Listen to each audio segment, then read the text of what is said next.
All right, today we're going to put a really fascinating player under the microscope, GSPro Vlog.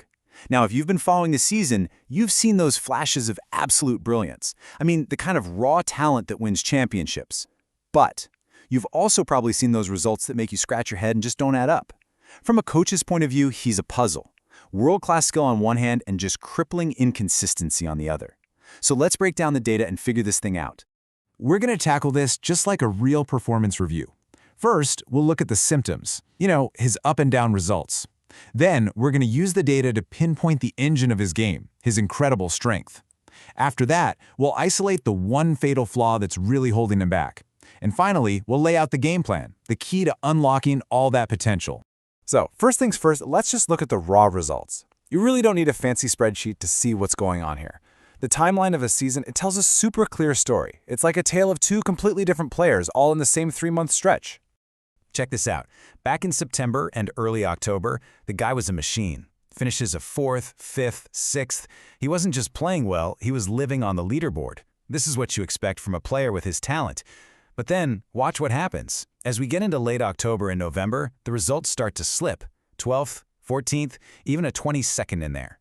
Now, for most guys, these aren't disasters. But for him, that's a huge drop-off. That killer consistency just vanished. And this is the million-dollar question for any coach, right? What changed? Is it something technical? Is it mental? The scoreboard tells us what happened, but the data underneath, that's where we're going to find the why. And that's exactly where we're going next.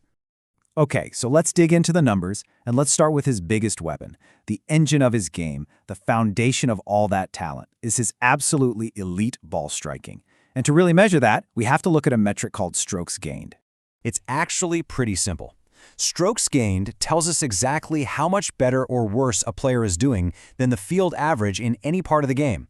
So if he gains +2 strokes off the tee, it means his driving alone put him 2 shots ahead of the average guy that day. It is, without a doubt, the best tool we have for diagnosing performance. And this number right here, this shows you the kind of sheer dominance he's capable of. In a single round at the Red Rock Championship, GSP Vlog gained over 8 strokes on the field with just his driver. Let me say that again, 8 strokes. That is a massive tournament-winning advantage from one single club. This isn't just good, folks. This is truly world-class. And this table right here proves that Red Rock wasn't just some crazy fluke.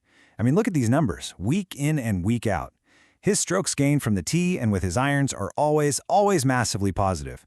He's basically spotting himself a huge lead on the rest of the field before he even steps onto the green. So the bottom line is this. His ball striking isn't just good, it's elite. It's a weapon that, frankly, most pros can only dream about.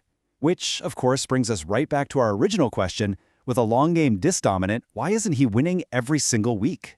Well, now we have to look at the other side of the story, because the data shows there's an anchor that's weighing down his entire game. And it's one specific area that is systematically erasing that incredible advantage he works so hard to build. This chart tells you everything you need to know in one picture. You see these 2 huge positive bars for his tee and approach shots, right? He's gaining, on average, over 7 strokes a tournament combined with those. But then look right next to them, this big, ugly negative bar.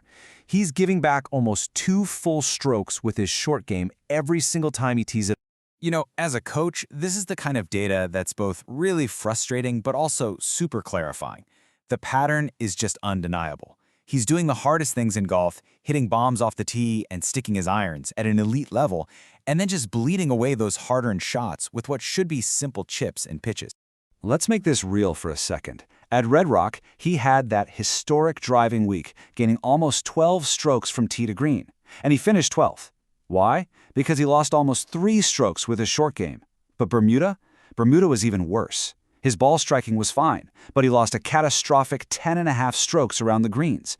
It is physically impossible to contend when you're spotting the field that many shots. So, what does all this mean? Well, here's the good news. When a problem is this specific, the solution can be just as specific. This data isn't a death sentence. It's a roadmap. It's a clear path forward. Okay, so here's the game plan. Step 1, and this is absolutely crucial. Protect the long game. Don't touch it. Don't change a thing. Step 2, we isolate the weakness. We know it's not the driver, it's not the irons. It is, without a doubt, the short game. And so step 3, we attack that weakness relentlessly. That means focused, structured practice just on chipping and pitching until that big negative number isn't a factor anymore. So to wrap this all up, GSP Vlog is an elite, world-class ball striker, period. But that incredible strength is being completely canceled out by a really poor short game. But here's the key. Because the problem is so clearly defined, it's highly fixable. The key to unlocking his massive talent is all about turning his biggest weakness into, at the very least, just average. And that leaves us with maybe the most exciting question in the entire sport right now. If a player who can already dominate a tournament from tee to green just improves his short game from a liability to, well, to merely average, what's his ceiling? Is there even a limit to what this guy can achieve? That is what we're all going to be watching to find out.